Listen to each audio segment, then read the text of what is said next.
The coronavirus pandemic is ravaging parts of the country and affecting numerous aspects of the American life. While the future of the pandemic in US is still unclear, here are 5 recent reasons behind the coronavirus case surge in America. Inconsistent leadership. Now, there is no second opinion about the confused leadership of Trump's great America, where the leaders take decisions ignoring the facts and experts' advice. The President of the United States has been tweeting about the decline in the coronavirus mortality rate of the country, claiming it to be the lowest in the world.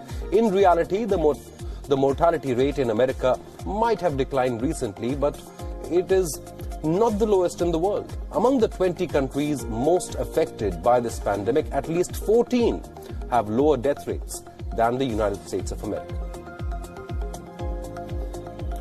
Dr. Anthony Fauci has warned that Americans shouldn't take comfort in the dropping death rate among the coronavirus patients in the US.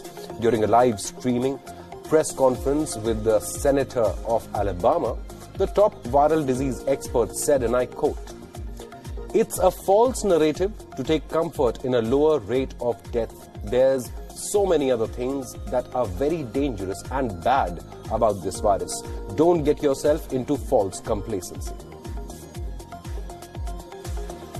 The problem doesn't end with Trump downplaying the numbers, but his ignorance towards the existence of a deadly virus in the country.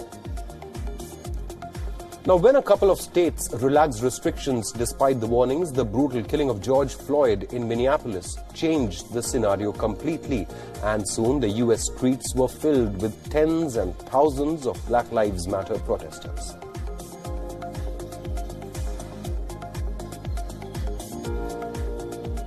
While state heads and politicians criticized the mass protests amid the virus outbreak, the president went on with his public appearances and his campaign rallies.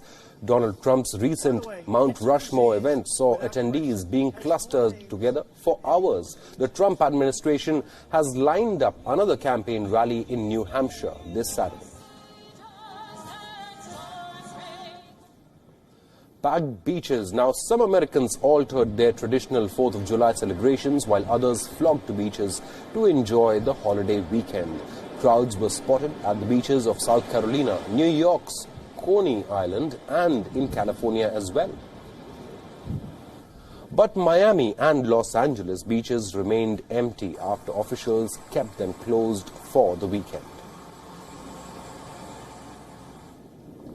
Overwhelmed hospitals. Now, with the number of daily hospitalization numbers in states have been rising exponentially, dozens of hospitals across the country have hit their capacity now. The concerns of other hospitals facing similar consequences are rising, along with the fear of putting critical resources in short supply.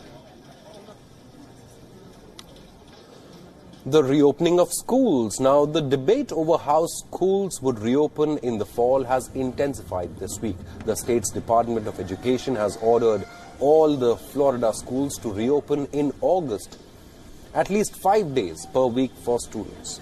Now, meanwhile, Donald Trump is putting pressure on governors to reopen school this fall. So we're very much going to put pressure on governors and everybody else to open the schools, to get them open. The coronavirus pandemic is ravaging